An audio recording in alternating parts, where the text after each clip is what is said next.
right, we're starting to see some people come on in. So we're going to go ahead and start kind of introing the webinar and going over the agenda. My name's Caitlin. I am the marketing specialist for Kokosing Solar. I have with me Drew Bialco. We'll get into Drew's bio here in a second. But I first want to start by thanking you so much for taking time today to join our webinar, join us. We're really excited to have you here. This is a live solar proposal review. So what Drew will be doing is live demoing a solar proposal for a residential solar project.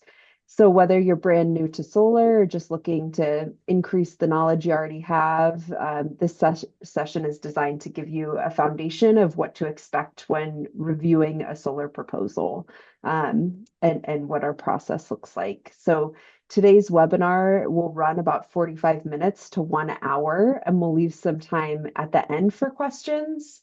But also we want to note that throughout the presentation, we'll be kind of queuing you if you have questions in real time. I'll be moderating those, so you can use the Q&A box at the bottom of your screen, and we'll try to get to those as they're relevant throughout the webinar, because we know some of this stuff is highly technical. There might be something you're curious about that Drew covers that you want to go a little bit more in depth on. So please do use that Q&A box there. Also, just a quick note, the webinar is being recorded. We'll be sending it out after in case you want to revisit anything or share it with others. Please feel free to do that. We'll also be sending out a survey after with the link to the recorded webinar. This just helps us understand better what you're more interested in learning about so we can better serve you.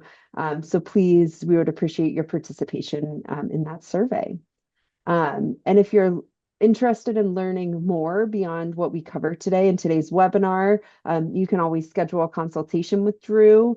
We also have a great library of recorded webinars on our YouTube page, so please feel free to check that out. So we'll go ahead and get started. So introing Drew Bialco, who is our wonderful solar consultant, who will be walking you through a solar proposal today.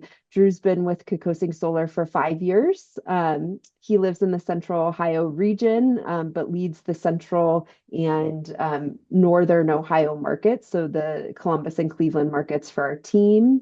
And like many members of our team, Drew's sales process and sales ethos is customer focused. So big emphasis on education, big emphasis on helping our customers achieve the best solution that's right for their goals as well as their homes. I'm not going to dive into this too much. Drew will get to it when he's discussing. Also, we've got a lot of great information on our website. These are the 3 things that we that differentiate Kokosing Solar from other solar companies on the market. Hitting on them really quick. We've got 26 years of experience in the solar industry in Ohio, which is hard to find. 75 years of construction experience backed by Kokosing Industrial. We are a member of the Kokosing Industrial team. We're proud to be a trusted partner with deep roots in the communities that we work in and live in. Our team, the same people permitting your system, are designing your system, are installing your system. It's all the same team, the same people training your installers, servicing our work. Again, all part of the same team. So that's another thing that you'll find is unique to our team. We're one organization invested in delivering those quality results throughout the whole life cycle of your system. And finally, our results. Our business strategy has always been focused on delivering long-term results, offering the greatest value product so we can be a long-term partner for our clients. All right, next up is our agenda. This is the last slide I have before I hand it over to Drew. So here is kind of a step-by-step agenda of what Drew will be covering. So he's going to go over understanding energy usage, how that plays into a solar proposal. He's going to do a live demo of property evaluation, modeling a solar system. He's going to do some roof analysis, some panel placement, talk about system sizing, then go over solar equipments and how he chooses the products and equipment that is best for the client. We'll also touch a little bit on battery backup. I know that could be a webinar all of its own, so that will have a little bit of behind the scenes proposal. We'll go over that just a little bit. And then finally, how utility billing and solar credits work. So with that, Drew, I'll hand it over to you and you can go ahead and get started. All right. Thanks for joining, everyone. We really appreciate your time. Let me grab the screen and then I'll kind of go over my process. So initially, when I'm having a consultation, I'll have your account and some notes. So there's some general guidance, but the reason why we do consultations is so that I can actually discuss things with you and make sure that I'm building a custom system that's meeting your goals and expectations. So the first thing I'm going to do is grab the relevant information, which is usually I'm looking at your main electric panel, which is always going to be relevant, especially if you're interested in a battery. And then I'm going to look at your electric bill. Who is your electric bill? What tariff you are? How much energy you use? And then I go and I put your address in. So I'm making sure that I'm getting the correct location. Because sometimes, as we all know, maps can be a little wonky sometimes in Google. So sometimes it sends you to different places. So I'm always looking at that relevant information and making sure I can see things. And then I'm going into this manage page here, which is really where I put your information in and I put some information into the contract, like installation date. If there's any scope of work that's beyond what the contract says, I can write in the scope of work there. Say you're doing your own trenching, if it's a ground mount, things like that, that I can actually add. And then I'm going to put in your 12 months of energy usage. So this is really the most important information because we're trying to offset your energy with the solar system. So we need to know how much energy you're using on a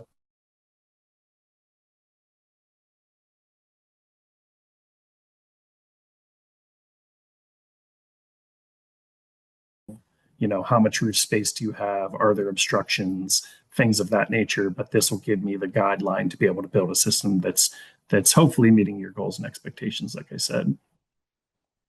And then we'll go down into here. So I will, it has all the bills in here. So if you're AEP, Ohio Edison, Duke, whoever you are, I'm going to be able to find your bill. And then I'm going to come in here and put in the relevant information, which is, the net metering. So with AEP, this bill is an AEP bill. So your credits do not end in an AEP bill. So that means that if you're over generating throughout the year and you have credits in December, they're not going to end in December. They're going to continue to roll over. And then your net surplus compensation, which is usually with investor-owned electric companies like AEP, Duke, AES, First Energy, who are subject to PUCO, you're going to get a one-for-one credit for your overgeneration. And what that means is we use your blended cost, so your generation, transmission, and distribution, to offset the energy you're using in the home. But anything that you overgenerate beyond that ends up being sent back in the grid, and it's credited to you at whatever your generation rate is. So that's some information I'm putting in here. And then what your costs are for generation, transmission, distribution, and what your fixed energy charge is. So, and depending on your bill, things are different. So all this information has to be correct, which is why we're always asking for an updated bill so we can see your updated usage. And then I am going into the design page. So this design page, and our system is called OpenSolar, so it's a leader in the market.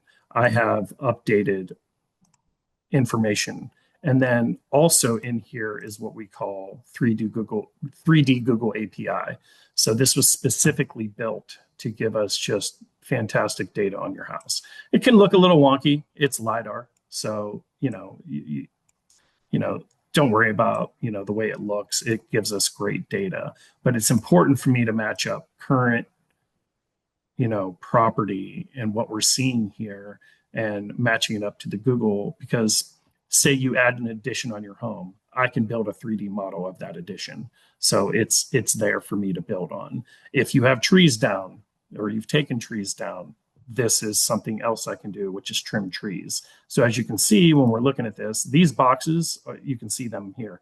These are trees. So sometimes Google API is a little behind what our updated near maps data is. So I can see that trees have been taken out here.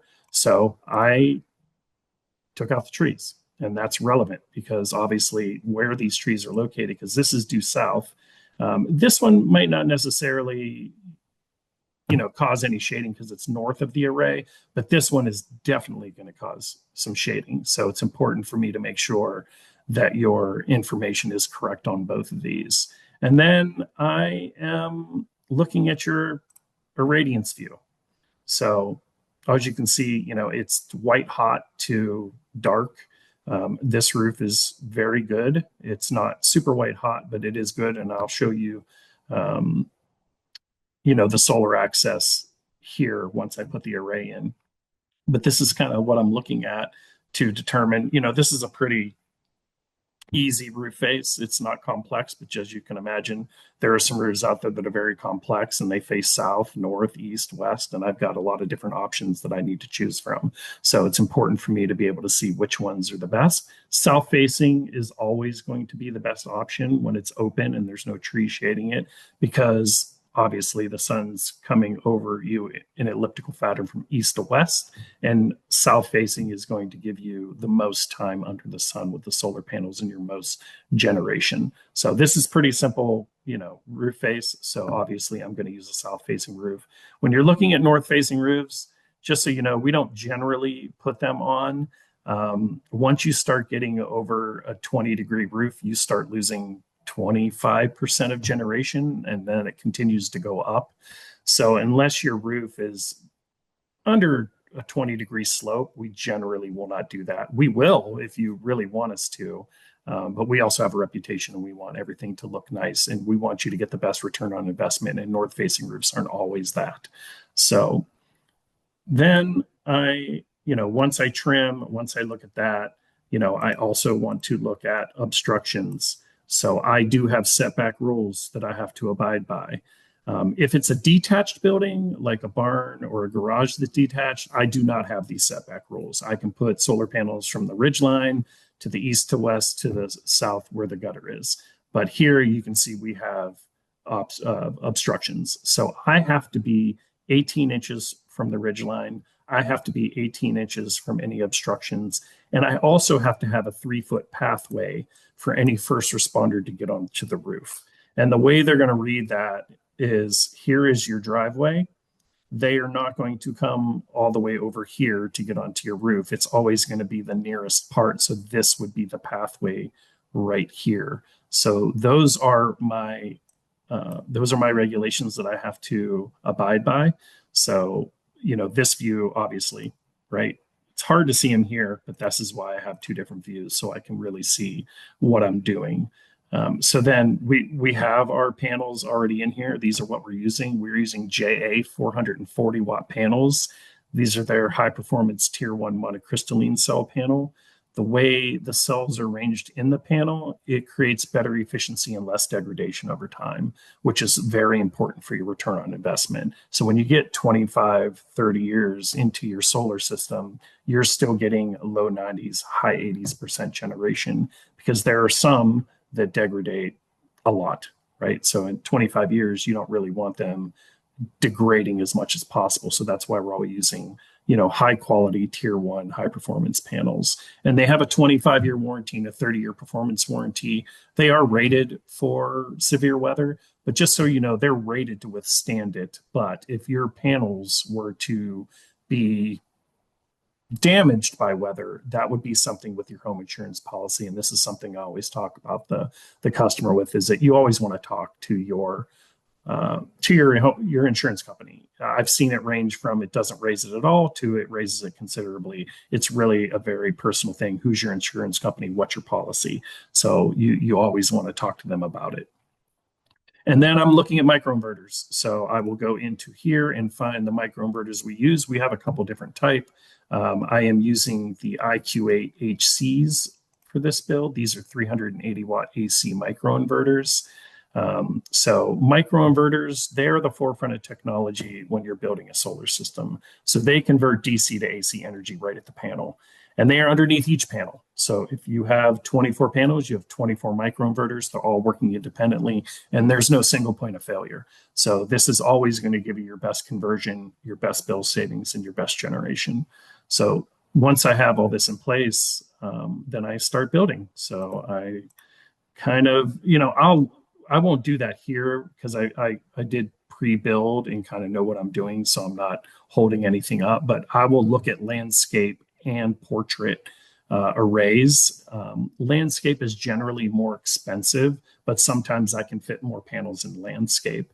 But I always try to build in portrait first because it's less expensive because there's less racking. So what we do is we put a racking system down, a flush mounted racking system on the roof face that penetrates the trusses and purlins.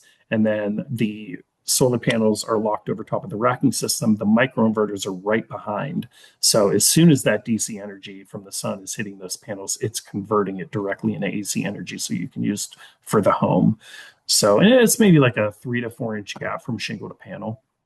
And what we're trying to do is we try to build SEMA. We're really about aesthetics, right? This is your home. It's usually your biggest investment. So what we do is we're trying to get into your attic when we do the site visit, and we're trying to measure all those trusses and purlins so we're hitting dead center. And then what we do is we pull in the wiring from the solar array into the attic, and then we run conduit to the side of the house where the meter is so we can connect to the meter and tap your main electric panel. What you'll find is some companies do not do that. You will have exposed conduit. We don't like to do that. We like it to be very aesthetically pleasing, very straight, flush mounted. The only time that we would have to have exposed conduit is if you've got vaulted ceilings and you have no attic. So if this home had vaulted ceilings, there was no attic, then there would be exposed conduit that ran to your meter, but we would hide it as much as possible on the ridgeline. We would paint it so it looks aesthetically pleasing. So then I'm going to start building. So I'm going to grab my panels and I'm going to put them on the house. And then I am going to make an array. I'm going to make sure that it is away from the obstructions and by the ridge line as close as I can go, because obviously the higher up, the less shading we're going to have there. And then I'm going to, and I kind of know what I'm doing, obviously. I didn't want to just kind of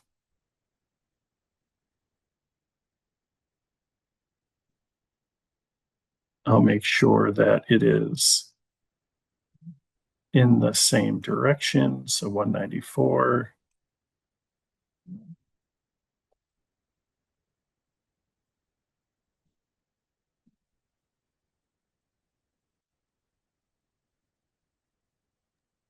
Then it's going to populate what its approximate estimated output is going to be.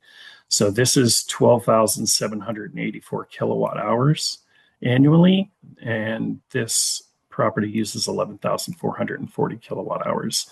So you're sending 1,300 kilowatts back into the grid, which is really important for your return on investment. So what we're trying to do is build a system that is over generating spring, summer, and fall. So you're building up those credits over time. And then, November, December, January, and February in Ohio, the sun is lower.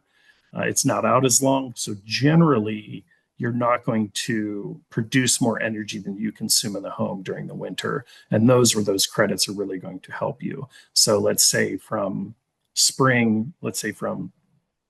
March to October, you're over generating, you have a good buildup of credits. And then November, you don't produce more energy than you consume in the home. The way AEP is going to work is those credits are going to automatically come back and offset the difference. Same thing it's going to do in December. And then if you have credits in December, after it offsets December's bills, it is going to roll over into the next year.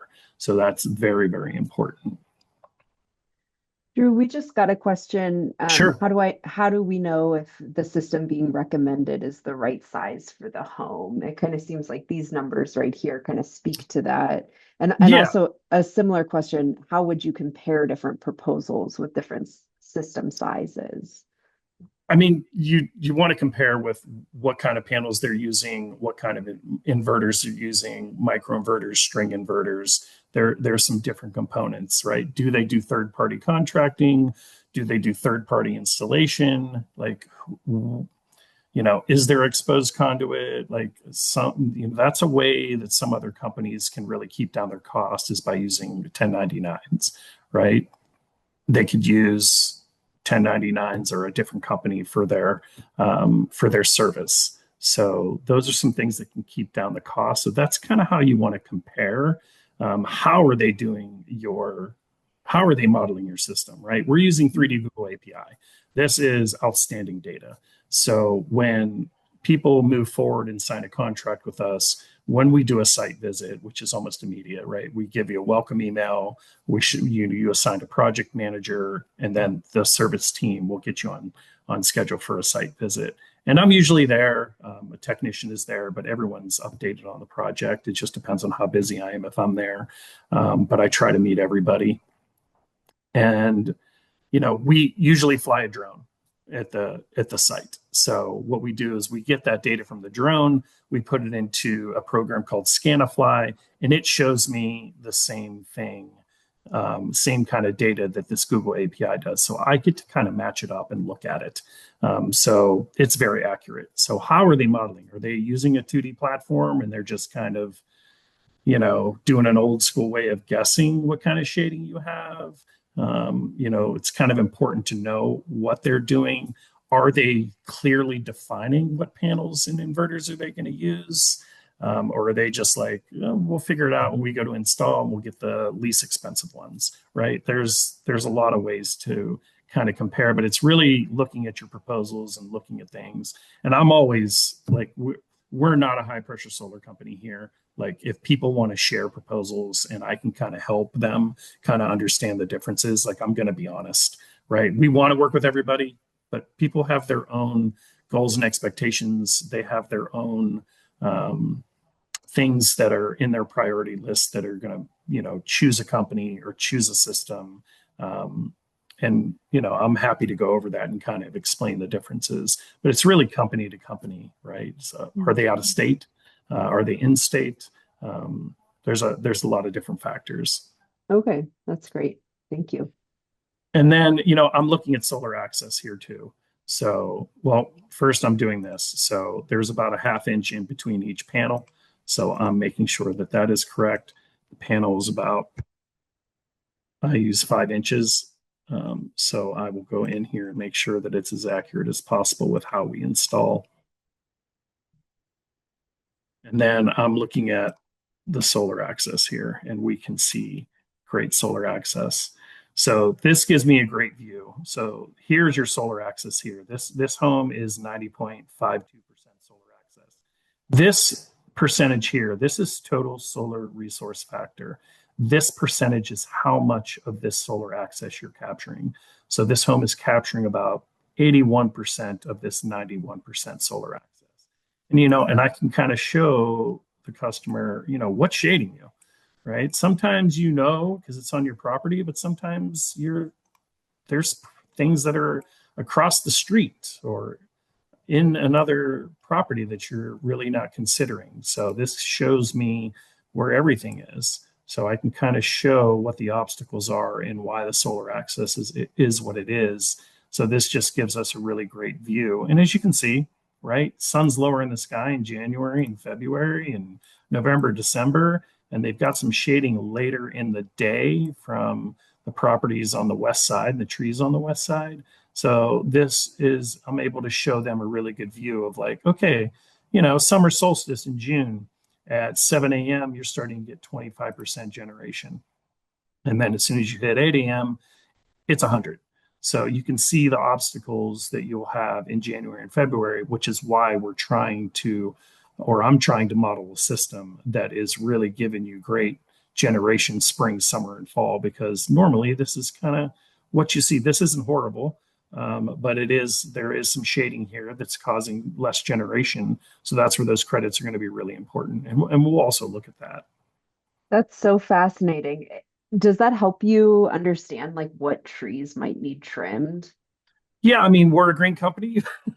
We don't tell people to take down trees, but again, it's the property owner's decision whether or not they want to do that. And again, if they're like, "Hey, I'm thinking about taking down that tree right here," well, I can trim it for them and actually show them how the generation goes up and the solar axis goes up. So these are great tools to be able to show people, because I run into that all the time. They're like, "Hey, I'm taking down that tree next month." Right? There's a lot of factors, which is why we do these proposals, and this is why we do these consultations, so I can understand what's going on in your property. You might not want to offset your energy over 100%. You might have an EV and you're like, "Hey, I'm just trying to offset the 5,000 kilowatts it added to my annual bill," right? So everyone has their own goals. Trust me, I've seen properties that are very shaded and they don't care. They're green driven. They want solar. They want to help the climate. They want to help the grid. And they just want to get what they can get. So you just never know. So, doing these consultations and talking to the customer and, understanding what they're trying to do is how I'm able to build custom systems for you that work for you. And I can do this on the fly. Like there's many times where I'll usually have it built from the notes that I have from the account, from the notes the customer is giving me of what they're looking for. But it can be changed on the fly. So, which is one of the great things about these consultations. Then I'm asking questions. So once I have all this in, and just so you know, like AEP, like the investor-owned electric companies that are subject to PUCO, they will allow you to overgenerate 20% of what you're annually consuming. We don't want to be too close to that 20%, because if you go over, they will not let us interconnect. So, and that means when we are finished with the installation and they inspect the meter, because once they're finished installing, AEP is going to come out and they're going to inspect the meter, and we're going to turn the system off and we're going to turn it on and turn it off, and they're going to know it's working properly. And then they're going to get you into their net metering program, which is what they're doing is changing your meter to a bidirectional meter. So when you are overproducing energy, you can push that energy back into the grid. And that's how you get those credits. Without a battery, when it's just solar, your system does shut down when the grid goes down. And the reason is pretty simple. You have a bidirectional meter. People are working on the grid. When the grid's down and you're pushing energy into the grid, we can hurt them.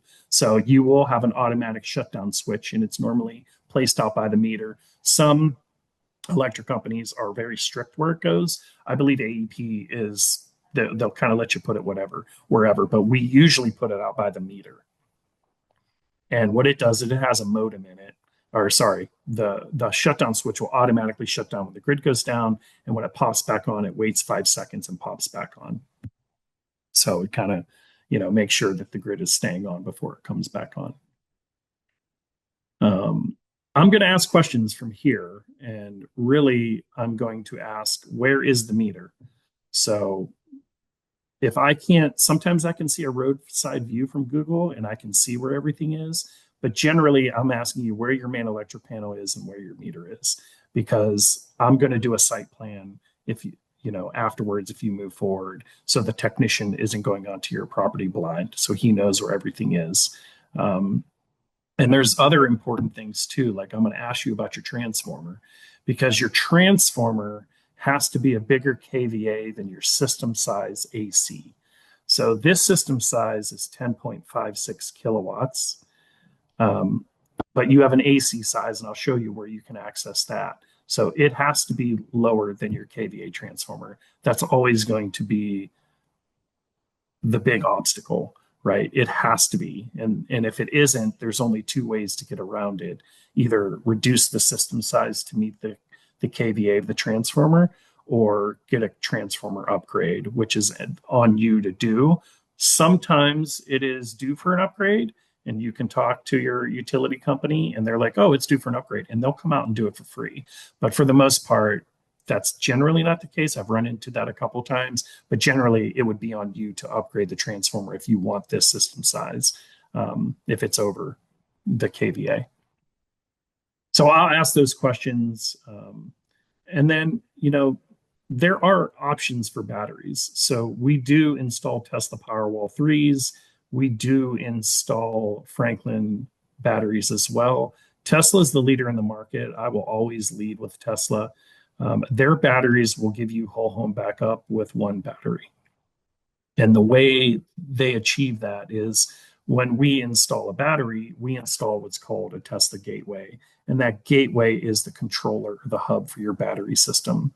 So that gateway acts like a shutdown switch. So when the grid goes down, it shuts the grid down from the home, but it has a neutral forming transformer that creates a microgrid for the house. So now you're like your own little utility company with your solar and your battery. So now you're up and running. The way it gives you whole home backup, has a 30 kilowatt peak power time for 7 seconds. And what that means is when the grid goes down and all of your electrical loads pull over to your battery system, that's a lot of energy. But some of those loads have motors, and those motor loads take a really quick burst of surge power to get the motors to start. And that can be like 6 times their normal operating power. So at 30 kilowatts of peak power time in that gateway, it's not going to exceed that, trip the system. So you're up and running. And now it's about, well, how many batteries do you have? What time of the year it is? How much energy are you using? And we can give you a good estimate for how long your battery will last. So we'll use your high month of energy usage and your low month of energy usage. And then how many batteries do you have? Each battery is 13.5 kilowatts of storage space. So like this home, the high month is 1,367 kilowatt hours in August, and the low month is 677 in November. So 13.5 kilowatts in that high month, well, that's about 44 kilowatts on average you're using that month. There's a difference there.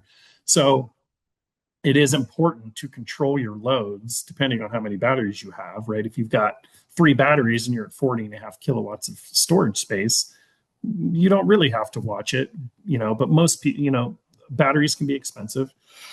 So most people are doing one battery, sometimes 2, but one battery is 13.5 kilowatts. And when the grid goes down, maybe don't use the electric dryer. Maybe turn off some lights, maybe don't wash the dishes, right? And that will extend your battery life. But we give good estimates for how long your battery is going to last if you don't have the sun out and say the grid goes out at 10 p.m. at night. How long is that battery going to last without solar filling it? So we can give you a really good estimate for that. Like this one is like 7.5 hours to 14.5 hours. So that's a good baseline. But again, you will have a Tesla app. You'll have monitoring. You'll be able to see that. You'll be able to see how long your batteries last. You'll be able to see how much energy is in the battery and how it's depleting. So, and I have there's some great YouTube videos that I send customers that show how that app integrates with their solar system, the functionalities of the battery and things like that. Because there is a second functionality to a Tesla Powerwall 3 too, which is called self-powered mode. So you can use it for just when the grid goes down, or you can also use what's called self-powered mode, which is using your solar and battery at the same time throughout the day. So if your solar is producing more energy than you're consuming in your home, you're just pulling from the solar. But if you start consuming more energy in the home than the solar is producing, then you'll also start pulling from the battery. So you're kind of trading off credits here. So, normally if it's, you're just having over generation, that's getting sent back into the grid. But when you're using that self-powered mode, that over generation is going to go to fill that battery. So say you use it all through the night and you get up in the morning and your battery's at 40% storage space. As soon as you start over generating, instead of sending that over generation back to the grid, it's going to go to fill the battery. So this is generally not a mode you want to use in the winter here in Ohio. You really want to use it when you're over generating. So spring, summer, and fall. And we give you a great view of what that looks like in the proposal.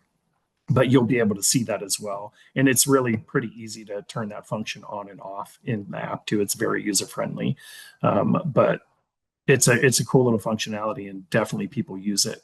Um, but yeah, that walkthrough video gives you a really good idea of how that app integrates with everything. There are a couple different batteries that Tesla does.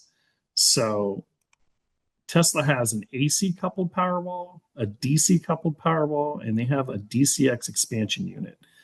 We're just going to briefly go over this. There's a lot of detail to this, but an AC coupled Powerwall simply works with the microinverters. So this system here, it would be really simple. I would go into the battery and I would put in a battery. It's going to be the same. There's really going to be no changes. It might show a little less generation because it's kind of calculating that you're going to be filling that battery. But they also have a DC coupled Powerwall. A DC coupled Powerwall means that your system will not be using microinverters. The DC coupled Powerwall has an integrated inverter in the battery. It is a much less expensive battery than the AC coupled Powerwall. So when you have good solar access, this is the best way to go when it comes to building a system and it being more economical. So it's just going to be a less expensive battery because you don't have 24 microinverters. You have one inverter in the battery, but it is a string inverter. A string inverter works differently than a microinverter. A string inverter, so I would get rid of this. The inverter in the battery is 11.5 kilowatts. And that would end up being your AC size. So that means you would have to have a 15 kVA transformer for this system. It also has design requirements. So once you hit, this system here is 10.56 DC. Once you start hitting 17, 18 kilowatts in a system size, you're going to have to add another inverter. So it automatically, with the DC coupled Powerwall, you will have to add batteries for the system to work properly. But this one is just one. So I would go in here and I would string it. So a string inverter is I'm stringing panels. Oops, let's do that again. I am stringing panels together. So whereas microinverters work independently and they're one underneath each, you're going to have one inverter. This would be one string. This would be another string. And this would be another string. So strings work together. So whereas microinverters work independently, that string works together. So if you have some shading on the string, it will affect the rest of the panels in that string. That's one of the big differences between a string inverter and a microinverter. So it'll produce a little less. You can see 108%. So this system here, whoops, let me get that right there. So 12,393 microinverters or 12,796. So it's not a huge difference, and it's still getting you, 108% over what this home is consuming annually. But it's also a battery system, so you're up and running when the grid goes down. And sometimes we'll have more space. So I could probably add a couple more panels and still have a 3-foot pathway. So if you're wanting 112%, sometimes you have to add an extra panel when it comes to a string inverter to meet the microinverter's generation. So that's kind of how a string inverter and a microinverter work, and that's kind of how the different battery systems work. Now, you might be thinking, okay, well, what if my system size is one battery, a DC coupled Powerwall? Well, if I want more battery storage, how do I get that? That's where that third battery Tesla has, which is the DCX expansion unit. This expansion unit stays within the design requirements. It sits directly behind the DC coupled Powerwall and just adds 13.5 kilowatts more capacity. So instead of 13.5, now you have 27, but you're still within the design requirement of the system size with the inverter. It's just a shell. So it is literally just 13.5 kilowatts of space. It daisy chains with a couple wires, keeps you in that design requirement and gives you more battery capacity. And if this one's 7.5 hours to 14.5 hours, you just double that. So 15 hours to 29 hours, right? So that might be something you want to do. And the DCX battery is actually less expensive than the AC and the DC coupled battery. So it's a good option to go with. You can also use it with the AC coupled battery.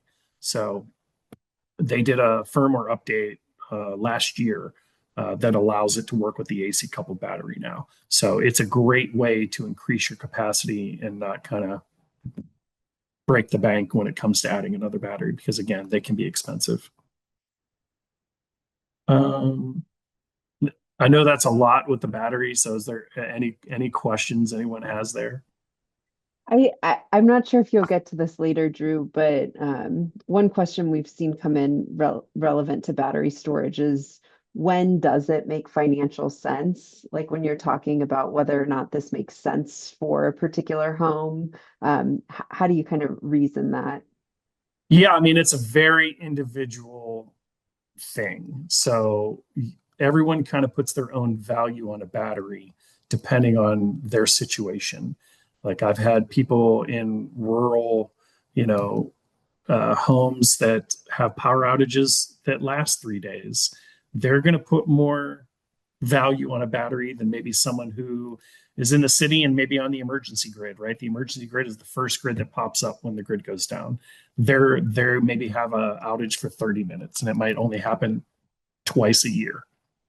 They might not have, the same value on a battery that someone out in a rural community who has long power outages do. So it's very personal. It really just depends on your situation. We really just want to show you the capabilities that your home has when it comes to a solar system. And then we show you all the data. And then it's really up to you to look at that data and decide what aligns with, your goals to be able to fit your needs. Yeah. And not really on the subject of battery, but kind of going back to what you were talking about, inverters and panels. There's been a lot of, in over the 26 years we've been in business, we've seen a lot of growth in these industries. So if you could pit the two against each other, is one more important to kind of pay attention to, like the type and quality of panels or the type and quality of inverters? Or are they both equally important to pay attention to when Yeah, comparing proposals? I mean, your inverters are what are going to transform the DC power into AC power that you are using in the home. So you can't really get stuck on the panel wattage. It's really how they're converting it. I mean, everyone's kind of most companies are going to be within 5-10 watts of each other when it comes to a panel. So the microinverter inverter are important because that's what's converting the DC to AC energy. Really, what's happened over the years is the efficiency of the panels have gotten better. So maybe 10 years ago, they were 12%. Now these panels are like 22, 23. I've seen commercial panels that are 26%. So the efficiency of the panels is getting really great. And microinverters, they used to be all string inverters, and now they're microinverters. So the technology there has definitely gotten better, and where everything's working independently and they're underneath each panel. They're also serviceable right from the panel, right? If they're right behind the panel and you lose a microinverter, you're only losing a single panel. If you lose a string inverter, if you lose that inverter, you're losing the strings that are hooked up to that inverter. So that's another big difference between microinverters and inverters. And really, when it comes to string inverters, you really only want to use those when you've got really good solar access. Other than that, and they're less expensive than microinverters. So you can do a string inverter build without a battery. So this would be a home that could use a string inverter. They've got good solar access, and it's going to be less expensive than microinverters. But again, the warranties are usually smaller. So I think it's 12 and a half years for a string inverter. It's 25 years for a microinverter.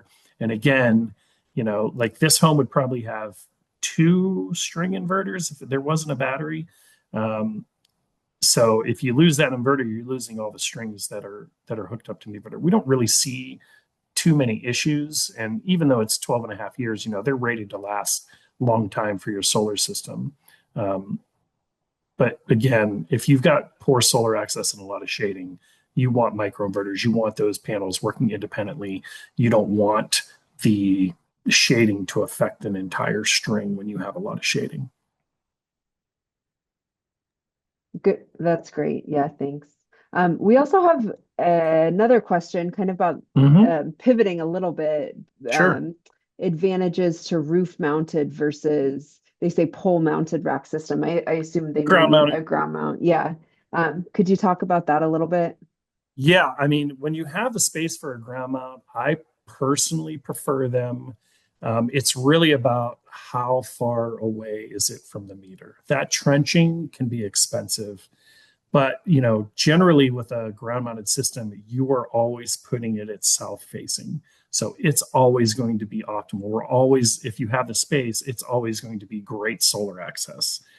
Our ground mounting racking system are about 3 feet in the front, and they're at a 25-degree angle, which is pretty optimal.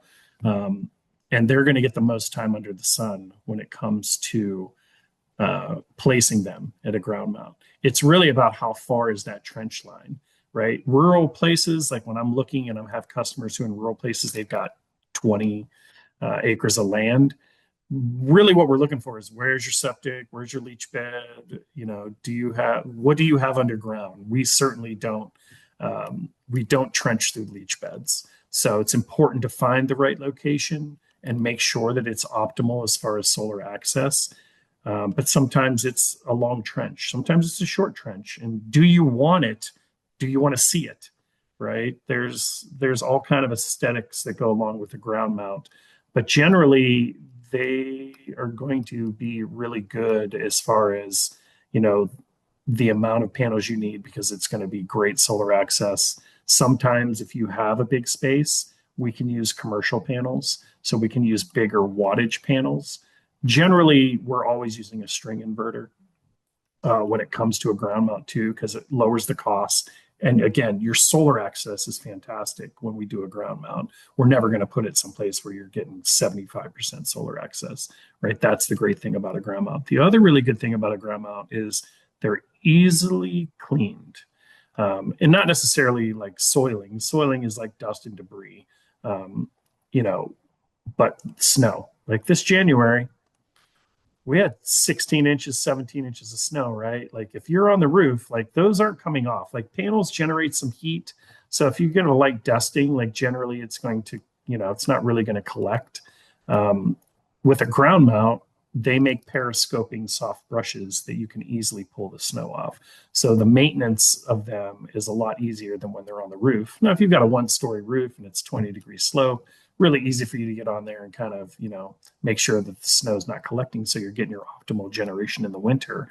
But ground mounts are just a lot easier to kind of maintain. But it's really about that trench length.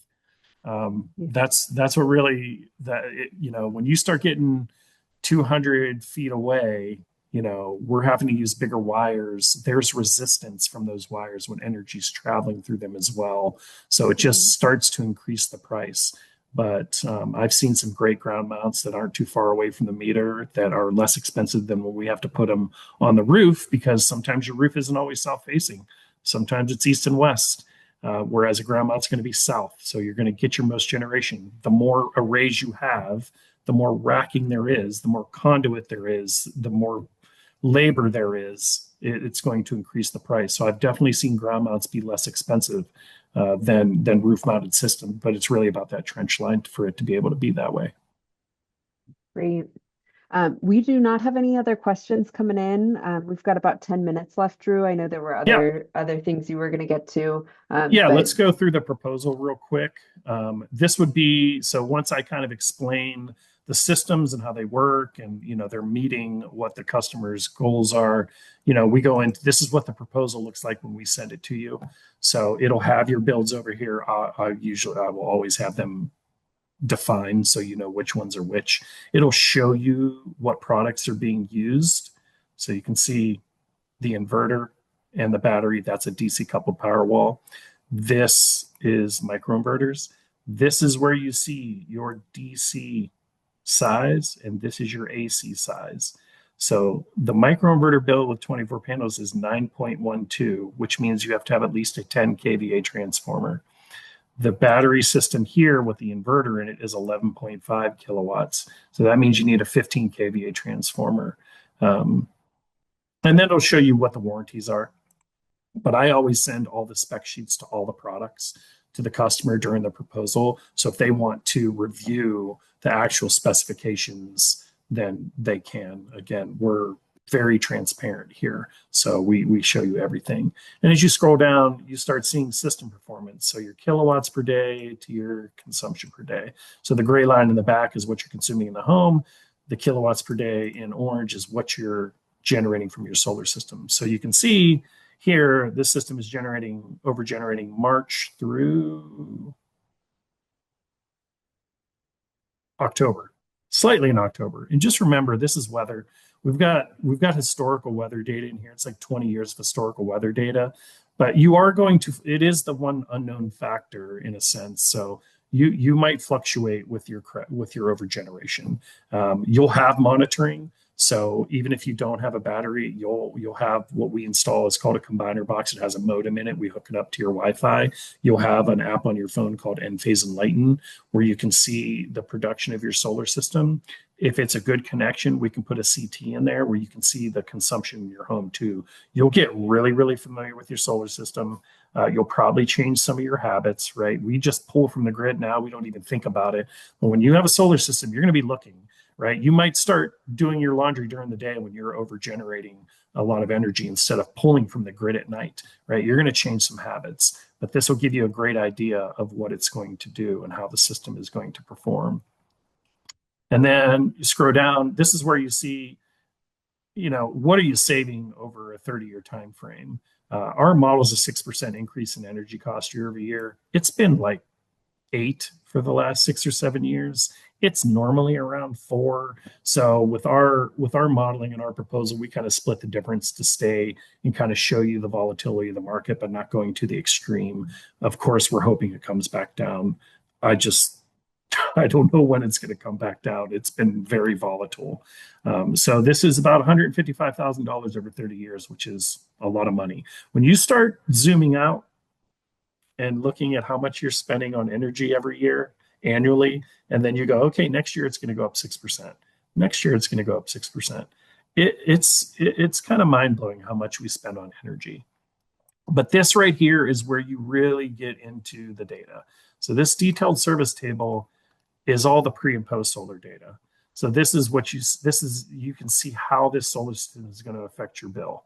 So this shows you what your estimated solar generation is monthly, your electricity consumption before and after solar, where you're over generating in green and how much you're over generating. You can see they're over generating. This is exactly what we want. Sometimes I see February and November, but generally this is when you're going to be over generating. And then this is going to show your energy bill before and after solar. So AEP raised your customer charge from $10 to $13.50. This rounds up, so it says 14. And there's two things. We love this program. This shows you what your credits are worth. This shows you what your estimated savings is monthly. These credits will take care of this customer charge. It just doesn't show it in this program. And the other thing it doesn't show is this is saying $479 of credits here in December. This is a 12-month snapshot, so it does not show them rolling over. I do post solar review bills with customers all the time. You can definitely have a zero bill, and these definitely roll over. It's not a 24-month snapshot of your bill. And if it was, it would show them rolling over. So you have to do a little math here, right? There's 10 months here of $14. That's $140. So if this is $479, you're going to subtract $140 from it. And then you're going to be able to see if these credits are going to be able to offset this bill. But again, this is going to fluctuate yearly depending on the weather. And then we this is where we show you what you're being charged for your energy. And then cost would be here, financial impact would be here. So this would be your payback period. I didn't price this out, but this would be around $30,000 to $33,000 for the microinverters. A battery would probably be in the high 30s, low 40s, just depending. Um, and then it'll show your payback period. So, and then obviously environmental benefits for each system. So we want to show what the environmental benefits are. We are a green company. A little video about us, Caitlin went through who we are and what we do. We don't only install solar and batteries, we also install generators. We also install EV chargers. So we do those as well.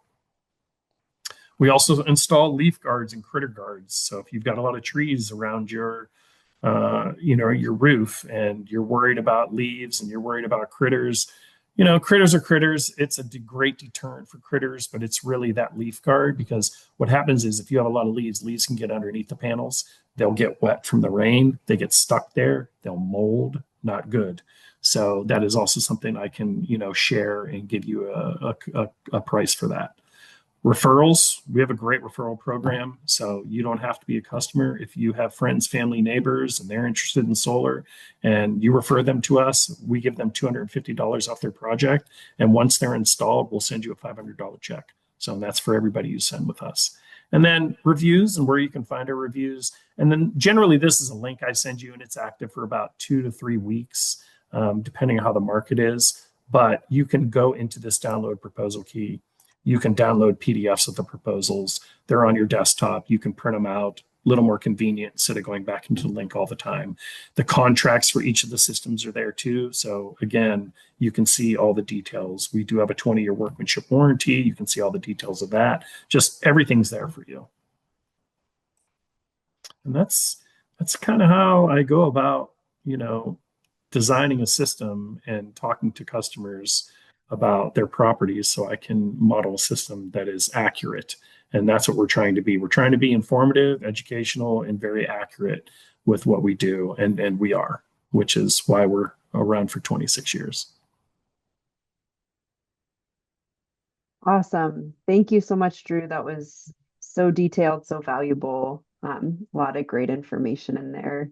Um, this is your last chance. If you have any questions, feel free to drop them in the chat. We also have Drew's contact info here, so feel free to reach out directly to him.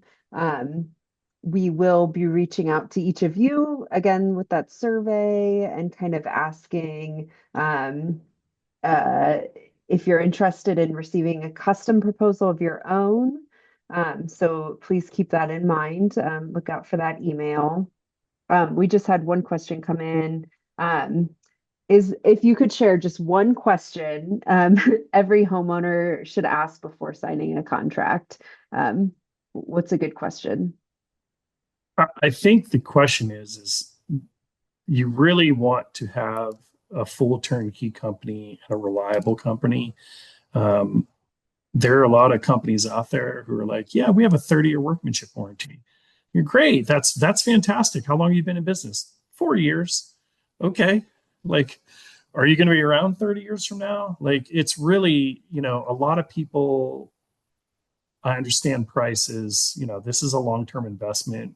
And a lot of people are concerned with price, but sometimes saving a little money on the front end can cost you a lot of money on the back end. So it's really about that company that is going to install the system and, how transparent are they being? How educational are they being? How customer friendly are they? Are they pushy? It's really, for me, if it's about who's installing it and what their reputation is. So you can be trusting that you're getting exactly what they're presenting to you. Got it. That is some great advice. And unfortunately, if you look at the history of the solar industry, you might see some Yes. closures. So just to Yeah. reinforce what Drew's saying, Our service team has some horror stories. So yeah, and from systems that we did not install, and that is the general thing that I do talk to everybody about that when I'm doing a proposal with them. You kind of want to watch out, like caveat emptor, right?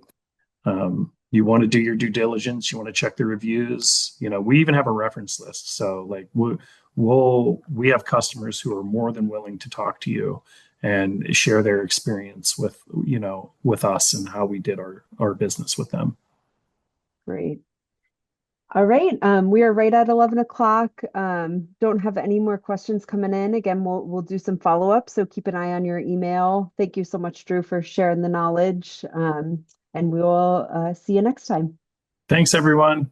Have a great day. All right. Bye-bye.